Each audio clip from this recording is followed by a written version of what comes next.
مرة واحدة حسيت إن مناخيرك بتتحكي كده، وفجأة إيه اللي حصل؟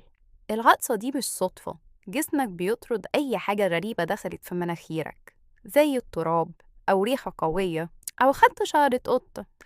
العطس هو طريقة جسمك لتنظيف نفسه، كأن مناخيرك بتقول. اطلع برا. فالمرة الجاية لما تعطس قول الحمد لله، علشان جسمك بيحميك.